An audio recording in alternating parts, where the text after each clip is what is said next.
1600년도 시대인데요. 영국에서 일어난 일입니다. 존이라고 하는 그 침례교 복음 전도자가 있었는데, 그 복음 전도자가 이제 복음을 전하다가 감옥에 갇히게 된 겁니다. 국가의 허락 없이 복음을 전하고 비밀 집회를 가졌다고 하는 이유로 감옥에 갇히게 되고 말았습니다. 그가 살던 그 시대에 그 영국의 찰스 2세는요, 이제 그 성공회, 영국의 그 국교를 믿었던 사람인데, 개신교를 계속해서 탄압을 해왔었습니다. 그러기에 국가가 허락하지 않았는데도 복음을 전한다든지 비밀 집회를 했던 사람들에게는 다 이제 감옥에 갇히는 그런 탄압을 개신교들이 받게 되었습니다. 그런데 이 존이라고 하는 복음 전도자는 눈이 잘 보이질 않아요. 그래서 시각 장애자인데, 이제 그보다 더 고통스러운 것은 무엇이냐면, 자기가 사랑하는 아내 이제 메리가 자기가 이제 일을 할 수가 없기 때문에 나가서 생활비를 버느라고 일을 하다가 병을 얻어서 죽고 말았습니다.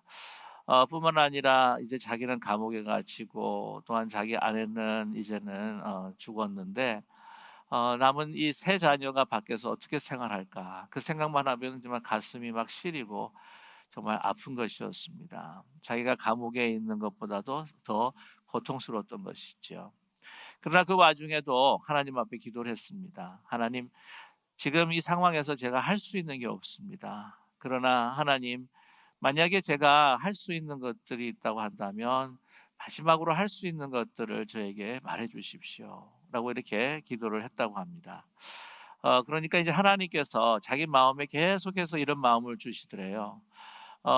너는 내가 글 쓰는 은사를 주지 않았느냐, 글을 써라 라고 이렇게 마음의 말씀을 하셨습니다. 근데 이제 꿈을 꾸는데 한 사람이 그 하늘나라를 향해서 두벅두벅 걸어가고 있는 그러한 꿈을, 환상을 보게 된 것이죠.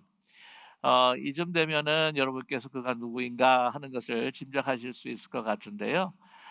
그 사람은 다름 아니라 존 버년입니다. 철로 역정을 지었던 바로 존 버년입니다. 여러분 아시겠지만은 역사상에서 성경 다음으로 많이 읽혀졌던 책이 바로 이 철로 역정이라고 하는 책입니다. 그에게 있어서는 이 감옥에 갇히고 정말 인생의 환란과 고통이 정말 그를 사로잡았던 그 위기의 시간이었지만, 그러나 그것을 통하여서 정말 하나님의 그 놀라운 역사들을 또한 할 수 있었던 그러한 전환을 맞이하였던 그러한 인물이었습니다. 우리가 이 성경을 보게 되면은요, 이 위기의 사람들이 하나님의 그 도우심을 받아서 그 일을 다시 전환시키고, 또한 그 변화의 기회로 삼아서 하나님의 능력과 또한 역사를 나타냈던 그런 사건들, 그리고 그러한 사람들이 참 많습니다. 어, 위기의 그 변화, 위기는 바로 이 변화의 기회를 줄 수 있다고 하는 것. 그리고 우리가 위기가 아니면은 참 변할 수가 없다고 하는 것이 우리 인간인데, 하나님께서는 이런 위기를 통하여서 한 인간을 변화시킬 뿐만 아니라 역사를 바꾸어 가시는 그러한 하나님이시라고 하는 것이죠. 우리의 절망을 정말 참된 소망으로, 또한 우리의 위기를 하나님의 역사를 위한 기회로 삼으시는 분이 바로 하나님이십니다. 특별히 우리가 십자가를 보게 되면 이 죽음이라고 하는 그 위기, 그것을 완전히 절망이라고 하는 그 순간을 영생의 부활로, 또한 이 그 삶의 승리로, 참된 이 삶의 승리로 변화시켜 주시는 분이, 역전시켜 주시는 분이 바로 하나님이시라고 하는 것이죠. 오늘 성경 본문에도 그러한 역전의 역사를 기록하고 있습니다. 위기가 변화의 기회가 되는 그러한 역사, 그 역사가 바로 이 미스바라고 하는 곳에서 일어나고 있습니다. 자, 오늘 이 사무엘이라고 하는 선지자가 이제 미스바라고 하는 곳에서 이러한 이스라엘의 그 위기의 상황을 다시 회복의 기회로 삼았던 그러한 위대한 사건을 또한 일으키고 있다고 하는 것이죠. 오늘 그 사무엘 이제 7장에 일어난 그 민족의 이제 위기가 있습니다. 그 위기는 다름 아니라 바로 이 블레셋으로 인한 위기였다고 하는 것이죠. 이 당시에 이스라엘은 항상 블레셋의 공격을 받았습니다. 그래서 이 민족적인 그런 위협과 위기에 처해 있었던 적이 굉장히 많았습니다. 특히 그 사무엘 그 7장 그 전에 보게 되면 이제 사무엘 4장에 일어난 그 사건을 보게 되면은 블레셋이 이스라엘을 이제 침공합니다. 그래서 이제 그 전쟁에 나가게 되는데 1차 이 전투에서는 이제 패하게 돼요. 그래서 그곳에서 4천 명이라고 하는 전사자를 내고 참패를 당하고 맙니다. 그래서 두 번째 전투에서는 이겨야 되겠다라고 해서 여러분이 잘 아시는 엘리 제사장이죠. 그때 사사 시대 때 사사였습니다. 이 엘리 제사장의 그 아들이었던 홈니와 비느하스가 이제는 그 승리를 위해서 그 실로의 그 성막에 있었던 법궤를 가지고 전장에 이제 나가게 되는 것이죠. 그러니까 하나님 여호와를 임하고 계신 그 법궤를 가지고 나가게 되면은 우리가 승리하게 될 것이다라고 그렇게 믿고 나갔던 것입니다. 그러나 여러분께서 아시다시피 참패하고 맙니다. 그때는 4천 명이 아니라 3만 명이 전사하게 됩니다. 언약궤를 빼앗깁니다. 뿐만 아니라 홈니와 비느하스도 그 전장에서 죽음을 당하게 됩니다. 그래서 이 두 아들이 죽었다라고 하는 소식을 가지고 돌아와서 그 아버지가 되는 그 엘리 제사장의 이야기를 하니까 엘리 제사장이 듣고 놀란 나머지 이 의자가 뒤로 넘어가면서 목이 부러져서 죽게 됐다고 하는 것이죠. 이런 민족적인 위기를 가만히 살펴보면은요, 어떤 군사적인 경제적인 위기로보다는 이 영적인 위기에서부터 시작됐다고 하는 것을 우리가 너무나 잘 알 수가 있습니다. 특히 엘리 제사장의 두 아들 홈니와 비느하스는요, 비록 아버지가 제사장이었고 또한 사사였는데도 불구하고 그들은 하나님의 그 제사를 아주 멸시했습니다. 그래서 또한 성소에서 일하는 여인들을 또한 그 범하게 되고요. 그리고 제물로 바쳤던 것들을 자기네들이 그냥 마음대로 착복하는 그러한 죄악을 범했습니다. 그럼에도 불구하고 아버지였던 엘리 제사장이 뭐라고도 경고하고 권면하고 또한 책망을 했어야 되는데 그러지 않았습니다. 그냥 가만히 그냥 방임하면서 내버려 두었다고 하는 것이죠. 뿐만이 아니라 이 엘리 제사장도 영적으로 게으르고 나태해져 버리고 말았습니다. 하나님께서는 그것에 대해서 심판하시겠다고 항상 그 진노의 칼을 그냥 뽑고 계셨다고 하는 사실이죠. 돌아오지 않았습니다. 그런 상황에서 이 블레셋에게 이스라엘은 참패를 당하고 말았던 것이죠. 뿐만 아니라 엘리 제사장과 홈리와 비나스도 죽음을 당하게 되었습니다. 이스라엘이 블레셋으로 인한 그 위기의 근원이라고 하는 것은 바로 영적인 타락이요, 이스라엘에서 영적 위기였습니다. 이렇게 엘리 제사장과 두 아들이 이런 죄악을 범하니까 그 함께한 이스라엘 민족들은 어떻겠습니까? 그들도 이 제사에 대해서 하나님을 향한 예배에 대해서 소홀히 할 뿐만이 아니라 그들은 다른 우상을 섬기면서 쾌락과 또한 다른 이방인들과의 함께 같이 교제하며 풍요 속에서 빠져들었다고 하는 것이죠. 그런데 하나님은 이스라엘 위기 상황을 회복의 기회로 삼으셨습니다. 여러분, 우리 인간이 이 위기의 그 순간을 회복의 기회로 삼는 것이 아니라 하나님께서는 신실하셔서 약속하신 자녀들에게, 약속하신 백성들에게 이 위기를 주시는 것, 그것은 바로 회복하시겠다고 하나님의 분명한 뜻이 있기 때문입니다. 그래서 하나님께서는요, 미리 준비를 하셨어요. 이 기도하는 사무엘을 이미 회복하시기 위해 준비하셨습니다. 여러분 너무나 잘 아시겠지만은 사무엘상 1장을 보게 되면은 이 한나라고 하는, 그래서 자녀가 없어서 참으로 그 마음에 고통을 당했던 그 한나라고 하는 한 여인이 하나님 앞에 간절히 통곡하며 기도하지 않습니까? 그래서 낳은 아들이 바로 사무엘입니다. 사무엘은 기도로 낳은 자식입니다. 그리고 이 사무엘은 커가면서 성소에서 기도하며 하나님의 말씀을 청종하고 하나님 앞에 간구했던 바로 기도하는 사람이었습니다. 하나님께서 이 사무엘을 준비하고 계셨다고 하는 것이에요. 그 위기의 상황을 하나님의 뜻 가운데에 회복하는 기회로 삼으시기 위해서 이 사무엘을 준비하셨던 것이죠. 자, 이 준비했던 이 사무엘을 통하여서 이제는 회복하시는 그 과정을 하나님께서 이 성경을 통해서 보여주고 계십니다. 자, 오늘 이제 3절에 엘리 제사장 그 사사가 죽고 난 다음에 새로운 리더십, 바로 사무엘의 리더십이 나타나면서 먼저 선포했던 말이 3절의 말씀입니다. 사무엘이 이스라엘 온 족속에 말하여 이르되 만일 너희가 전심으로 여호와께 돌아오려거든 이방 신들과 아스타롯을 너희 중에서 제거하고 너희 마음을 여호와께로 향하여 그만을 섬기라.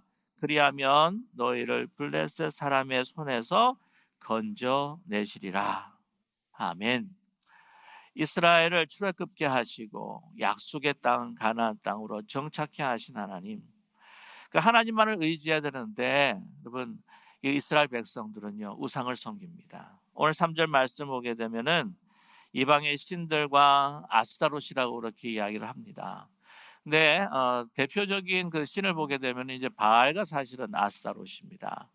바알과 아스타롯은 그 풍요의 신입니다. 그래서 풍요한 곡식을 수확할 수 있게 해주는 그러한 그 가나안의 신이다. 그래서 이방 사람들이 섬겼던 것이죠. 바알과 아스타롯은 부부지간입니다. 그래서 이 바알과 아스타롯을 이렇게 축복하고 비를 내리고 이 땅을 더 풍요하게 하기 위해서 아주 음탕하고 또한 그 음란한 제사를 막 지내는 거예요. 그래서 이 두 신을 흥분시켜 가지고는 이 땅에 비를 내리고 또한 이 풍요해 가지고 더 수확을 많이 얻자. 근데 거기에 현혹이 되어 가지고는 이스라엘 백성들이 그곳에 빠지고 맙니다. 뿐만이 아니라 이제 이 가나안 땅에 우리가 정착을 하니까 이 사람들과 또한 어울려 살면서 우리가 그들과 함께 같이 풍요롭게 살아야 되지 않느냐라고 하는 생각을 가지게 된 것이죠. 하나님의 백성이었습니다. 하나님이 그들을 구원해 내셨습니다. 그들이 그 땅에서 정착하고 살 수 있었던 것은 하나님의 은혜였습니다. 그럼에도 불구하고 더 풍요한 것을 추구하기 위해서 또한 그 쾌락을 만끽하기 위해서 하나님과의 그 소중한 관계를 어떻게 해요? 저버리게 되었다고 하는 것이죠. 하나님을 사랑한다면서도 그들의 삶은 바알과 아스타롯을 향해서 나갔습니다. 필요할 때는 이때는 하나님을 사랑한다고 그러고 또한 필요할 때 이때는 아스타롯과 또 바알을 섬기고 이렇게 믹스가 되어가지고 그들은 삶을 살았던 것이죠. 여러분, 물병에 보게 되면 하얀 물이 있을 때에 여러분 한 방울만 떨어뜨려도요 그 물은 투명한 물이 아니라 더러워진 물이라고 하는 것입니다. 다른 신과 하나님과 함께 섬길 수가 없다고 하는 사실입니다. 그것에 대해서 하나님께서는 이스라엘 백성들에게 진노하셨다고 하는 것이죠. 그래서 이제 그 성막이 있다고 할지라도 법궤가 있다고 할지라도 하나님의 영광이 이미 떠나게 되게 되면은 하나님이 역사하지 않으십니다. 그런데 오늘 이 기도하는 사무엘을 통하여서 이제 모든 사람들의 그 하나님 계신다고 생각하고 집중했던 그 실로에서부터 이제 하나님 앞에 기도하는 사무엘을 통해서 이스라엘을 통치하고 이스라엘의 신앙의 새로운 중심지가 되는 것이 어디입니까? 미스바라고 하는 것이에요. 언약궤가 빼앗겨버리고 언약궤가 없어진 그 성막이 위치한 그 실로에서 이제는 이스라엘의 신앙의 중심지, 이제는 온전히 하나님께서 이스라엘 백성을 다스리시는 곳이 어디가 됩니까? 미스바가 되는 거예요. 미스바라고 하는 것은 바로 기도하는 곳이었습니다. 기도하는 곳, 그곳을 통해서 하나님께서 우리에게 향하신 그 뜻을 이룰 수 있는 기도를 통해서 이스라엘은 회복이 될 수가 있고 우리 가정이 회복이 되고 우리 교회가, 우리 국가가 회복되게 될 줄로 분명히 믿습니다. 오늘 5절과 6절의 말씀 있죠. 이 사무엘이 이르되 온 이스라엘은 미스바로 모이라는 거예요. 내가 너희를 위하여 여호와께 기도하리라 하매 그들이 미스바에 모여 물을 길어 여호와 앞에 붓고 그날 종일 금식하고 거기에서 이르되 우리가 여호와께 범죄하였나이다 하니라. 사무엘이 미스바에서 이스라엘 자손을 다스리니라. 여러분, 이때 이스라엘 백성들은요, 진정한 간절한 하나님만을 향한 기도를 배우게 됩니다. 그 위기 상황 속에서 말이죠. 어느 때는 바알 앞에서 기도를 하고, 어떤 때는 아스타롯에서 기도를 하고 제사를 지내다가, 어떤 때는 필요하면은 그 다음엔 여호와 하나님 앞에 기도. 이런 기도가 아니라 오직 여호와 하나님이 아니시면 우리는 살 수가 없습니다 라고 하는 그 마음, 그 전에 지르질렀던 모든 그 어두웠던 그 죄악들을요, 오늘 말씀을 보게 되면은 막 이 물을 쏟아내는 것처럼 막 쏟아내고 있는 이스라엘을 우리는 발견하게 됩니다. 오늘 이스라엘 백성들의 그 행위를 통하여서, 기도의 행위를 통해서 그들이 절박한 하나님만을 향한 간절한 기도를 드리고 있다고 하는 모습을 발견하게 되죠. 오늘 물을 먼저 쏟아붓습니다. 자기의 마음을, 안에 있었던 모든 것들을, 가증한 것들, 어두웠던 것들, 이 모든 것들을 다 쏟아내지 않습니까? 또한 어떻게 합니까? 금식인 거예요. 금식. 하나님이 아니면 나는 지금 이 순간 죽을 수밖에 없는 인생입니다 라고 하는 절박한 심정을 나타내면서, 여러분, 곡기를 끊는다고 하는 것은요, 내 생명을 끊는 거랑 마찬가지입니다. 하나님께서 나를 도와주지 않으시면 나는 죽을 수밖에 없는 인생입니다. 나는 죄악으로 인해서 심판받고 저 죽음의 영원한 낭떠러지로 죽을 수밖에 없는 나의 인생입니다라고 하는 것을, 그 간절한 심정을 곡기를 끊으면서 하나님 앞에 나아가는 것이죠. 오늘 말씀을 볼 때에 그러한 간절한 기도를 드리고 있다고 하는 것을 우리는 발견하게 됩니다. 그리고 그들의 입술로 자신의 죄들을 고백하며 회개하는 철저한 하나님을 향한 회개의 기도, 철저하게 하나님만을 붙들고 간절히 간구하는 그 기도를 주님 앞에 드리게 된다고 하는 사실이죠.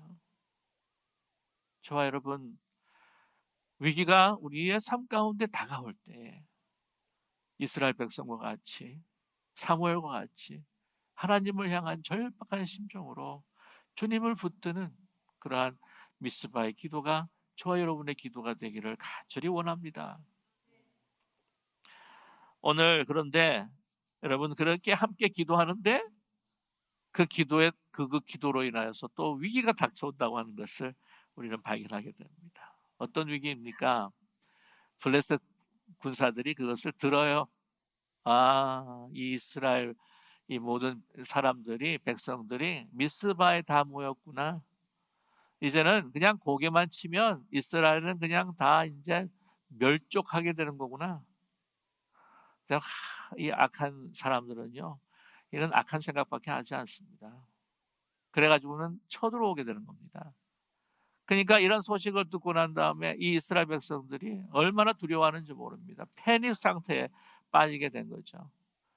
그들의 지금 군사력을 키우지 못했습니다. 그때 당시에 이 블레셋은요, 가나안 지역의 참 강대국이었습니다. 여러분 보면은 이 지중해 연안에 있는 그러한 그 부족이었는데, 그 국가였는데, 이 청동기를 사용했기 때문에 아주 소위 말하면 그 최신 병기를 사용했던 그런 국가였죠. 그러니까 상대가 되지는 않습니다. 이제 우리는 죽었구나. 그런 상황에서 여러분, 그 위기가 어떻게 됩니까? 패배할 수밖에 없고 죽을 수밖에 없다고 하는 그 위기가 하나님 앞에 나가 하나님 앞에 기도할 때에 승리로 하나님께서는 전환해 주실 줄로 믿습니다. 그래서 이 이스라엘 백성들은요, 이 사무엘에게 간청합니다. 우리를 위하여서 기도해 달라고 말이죠. 오늘 8절의 말씀입니다. 이스라엘 자손이 사무엘에게 이르되 당신은 우리를 위하여 우리 하나님 여호와께 쉬지 말고 부르짖어 우리를 블레셋 사람들의 손에서 구원하시게 하소서. 그래서 사무엘은요, 어린 양 온전한 번제로 주님 앞에 드리면서 하나님 앞에 기도합니다. 이것을 엘리 제사장이나 홈리나 비느하스가 이 어린 양을 잡아서 하나님 앞에 제사를 지내도 하나님은 들으지 않으셨을 거예요.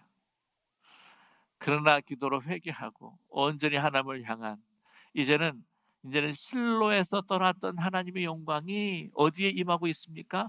미스바에서 임하고 있는 거예요. 저와 여러분, 하나님의 영광은요, 하나님 앞에 간절히 기도하는 그 성도들이 기도하는 그곳에 하나님의 영광이 임하는 줄로 믿습니다. 막 화려한 장소, 화려한 대리석으로 막 웅장한 무슨 교회에도 아마 영광이 임하긴 하겠죠. 그러나 그 건물이 중요한 것이 아니에요. 사실 그 장소가 중요한 것이 아닙니다. 중요한 것은 우리가 얼마나 하나님 앞에 정말 내 마음을 쏟아부으면서 내 곡기까지 끊는 절박한 심정으로 내가 나의 모든 것들을 다 토로하며 하나님을 붙드는 그 기도하는 사람에 있는 그곳에 하나님의 영광이 임한다고 하는 사실을 결코 잊지 않는 저와 여러분 되기를 간절히 소망합니다. 그 예배를 흠양하셔요. 그 예배를 하나님께서 응답하십니다. 그 기도를 이루어 주십니다. 이제 그 기도를 들으세요. 그래서 어떻게 하십니까? 갑자기 블레셋이 이제 쳐들어오는데 우레가 막 나요. 우레. 천둥이에요. 천둥이 친다고 하는 것은 벼락이 친다는 거예요. 어떻게 되는지 모르겠습니다. 이런 말씀을 드려서 어떤지 모르겠지만 블레셋 군사들이 바비큐가 됐는지 모르겠지만 하여튼 완전히 대피를 해버린 거예요. 그래서 이 놀라운 승리를 이게 우리가 한 것이 아니라 하나님께서 하셨다라고 하는 그러한 것을 잊지 않기 위해, 기억하기 위해 자기뿐만이 아니라 자손 대대로 이 미래에 있는 그 후손들이 기억하기 위해 어떻게 합니까? 에벤에셀에다가 그 기념돌을 세우게 됩니다. 여러분 아시겠지만 에벤에셀이라고 하는 것은 우리를 도우셨다는 거예요. 하나님이 우리를 도우셨다. 하나님이 우리를 도우셨기 때문에 이 전쟁에서 승리하게 된 것이고 하나님이 도우셨기 때문에 우리가 하나님 앞에 돌아오게 된 것이고 하나님께서 우리를 도우셨기 때문에 기쁜 우리 교회가 하나님 앞에 정말 아름다운 제사를 드릴 수 있는 공동체가 되었고 하나님께서 도우셨기에 여기까지 우리가 오게 된 줄로 분명히 믿습니다. 우리는요 이런 분명한 에벤에셀의 돌이 있어야 되는 거예요. 자, 그런데 여기서 하나의 질문이 있습니다.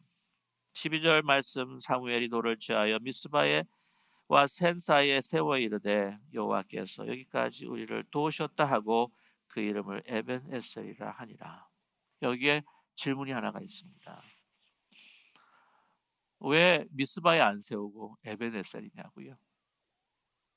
에벤에셀은요 이 돌을 취해서 에벤에셀이라고 했기 때문에 지어진 지명입니다. 그 전에는 학자들이 이야기할 때에 이곳은 에벤에셀이라는 이름이 짓지 않았던 곳이었죠. 생각을 해보면은요, 그 승리의 장소에다가 기념돌을 세우는 것이 상식이에요. 그죠? 예. 미스바에서 세우는 것이 마땅할 텐데 에벤에셀에 세웁니다. 왜 그랬을까? 그것은 바로 과거에 하나님을 등짐으로 인해서 참패를 당했던 것이 바로 그것이었기 때문입니다. 20년 전에 블레셋에서 참패를 당했다고 하는 것 사무엘상 4장을 통해서 말씀을 제가 드렸는데요. 제가 4장 1절 하반절을 한 번 더 읽어드리겠습니다. 이스라엘은 나가서 블레셋 사람들과 싸우려고 에벤에셀 곁에 진치고 블레셋 사람들은 아벡에 진을 쳤더니 라고 이렇게 말씀하고 있습니다. 그러면 이미 에벤에셀이라는 곳이 이때 사장이 있었던 게 아니냐? 그게 아니고요. 이 에벤에셀이라는 것은 본래 에벤에셀이라고 하는 것, 미스바에서 기도하고 난 다음에 승리했던 그것을 기념하면서 에벤에셀이라는 돌을 세우고 그 지명을 소위 말하는 레트로스펙트라고 그러죠. 그것을 바로 끌어들여 가지고는 이렇게 기록할 때에 그것을 에벤에셀이라고 이야기한 거예요. 여러분, 우리 과거의 그 실패의 경험 잊어버리고 싶지 않습니까? 그래서 우리가 승리했던 것, 그건 다 제쳐버리고 승리했던 것, 그곳에 우리가 기념도를 써서 우리가 기억하기를 원하는 것이 우리 보통 사람의 인지상정이라고 하는 것이죠. 그러나 여기 참패했던 곳에 세우게 됩니다. 왜 그렇습니까? 우리의 아팠던, 참패당하고 실패당했던 그런 역사의 그 경험이 아마 이 돌을 세움으로 치유가 될 수가 있겠죠. 근데 또 한 가지가 중요한 것은 뭐냐면 우리가 왜 실패했는가 라고 하는 것을 잊어버리지 말자는 것입니다. 여호와를 떠났기 때문에. 여러분, 십자가가 그런 것이 아니겠습니까? 십자가는 우리에게 무엇을 보여줍니까? 인간의 아주 참담하고 참혹한 죄악을 우리에게 보여주고 있어요. 우리가 십자가를 바라볼 때에 십자가에 있어서 주시는 은혜만, 예수 그리스도의 사랑과 은혜만 생각하는 게 아니라 먼저 우리가 기억해야 될 것은 하나님을 떠난 인간은 십자가에 죽을 수밖에 없다고 하는 참담한 죄악된 존재라고 하는 것을 잊지 말라고 하는 것이 십자가입니다. 그러나 그 십자가를 하나님의 사랑과 그 은혜를 통해서 역전시키셔서 그 위기를, 그 죽음을 기회로, 부활의 기회로 삼아주신 바로 예수 그리스도를 우리가 기억하며 찬양하며 그 십자가만을 붙들라고 하는 것이 바로 십자가를 통해서 우리에게 주시는 메시지가 아니겠습니까? 저와 여러분, 이제 이 코로나19라고 하는 위기 가운데 우리가 살아가고 있습니다. 계속해서 어저께 보니까 더 확진자가 엄청나게 늘어나고 있더라고요. 우리가 참 너무나 생소한 경험이지 않습니까? 이렇게 온라인으로 예배를 드린다고 하는 거. 이것도 좋은 것이 있겠죠. 거동하기 힘드신 분들, 정말 집에 계셨을 수밖에 없는 분들. 그러나 우리가 함께 모여서 정말 하나님 앞에 찬양과 드리는 이 예배가 온라인으로 된다고 하는 것, 이 정말 생소한 경험. 그리고 우리가 창살 없는 정말 감옥에 갇혀 있는 것 같은 그런 기분들을 우리가 계속해서 느끼고 있는 뿐만 아니라 지금 사업하고 기업하시는 분들 너무 힘들어하세요. 특별히 이 식당 하시는 분들은요, 막 어쩔 줄 몰라 하십니다. 이런 위기 상황. 저와 여러분, 에벤에셀이 하나님께서 분명히 승리케 하도록 우리를 도와주시고 이를 이끌어 주실 줄로 분명히 믿습니다.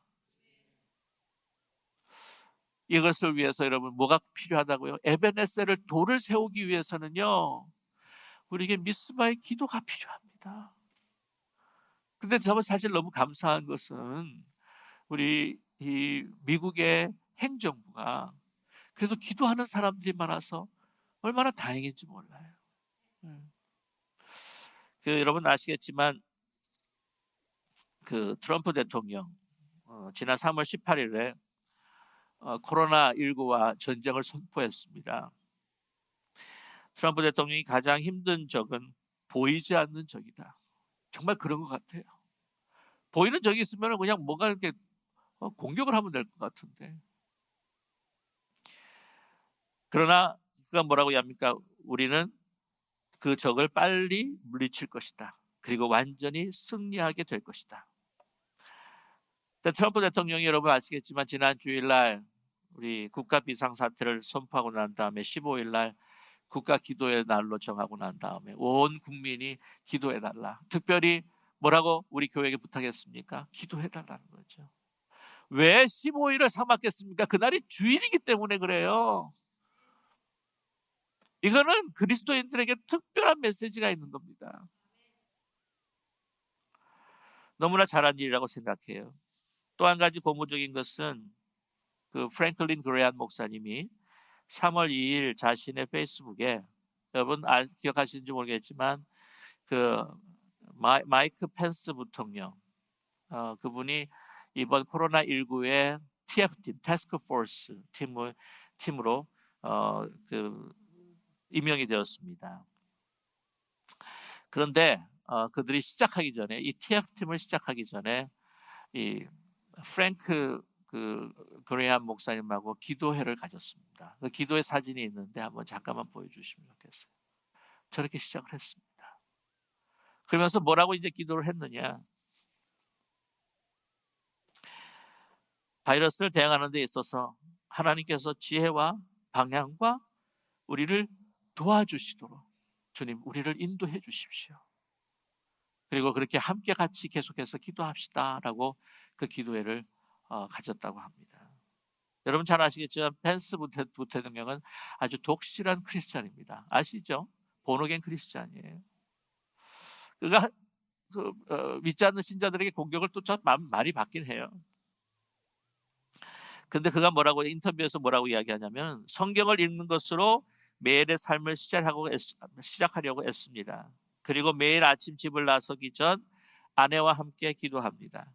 나는 정직하게 말할 수 있습니다. 내 믿음이 내 삶을 지탱하고 있으며 삶의 가장 큰 부분이라고. 나는 이것을 비정상으로 여기지 않습니다. 그리고 설사 기독교인이 아니라 할지라도 많은 미국인들이 나와 이런 신앙을 이해할 것입니다. 그리고 그가 뭐라고 그랬냐면은, 전 자신은요, 정치인 이전에 저는 그리스도인입니다 라고 그렇게 말했습니다. 희망이 있는 거예요. 저와 여러분이 믿지 않는 사람들요, 이 기도를 우습게 생각합니다. 기독교를 모멸하고 있습니다. 그러나 이 시간에 우리 기쁜 우리 교회뿐만이 아니라 우리 모든 교회들이 정말 마음을 합하여서 미스바의 기도를 그 가정에서, 교회에서, 있는 곳에서 정말 마음을 쏟아내면서 하나님을 간절히 부르짖고, 정말 우리가 행했던 하나님 외에 다른 것을 의지했다고 한다면 주님 우리를 용서해 주시고 이제 온전히 주님만을 의지하는 우리가 되게 하여 주시옵소서. 이런 미스바의 기도를 드리는 가운데에 우리의 마음과 우리의 삶에 우리의 후손이 기억할 수 있도록, 우리 아메리카에 있는 미국의 모든 국민이 기억할 수 있도록 우리의 삶 가운데 에베네셀의 돌을 세울 수 있는 저와 여러분이 되시기를 주님의 이름으로 간절히 축원합니다. 함께 기도하겠습니다.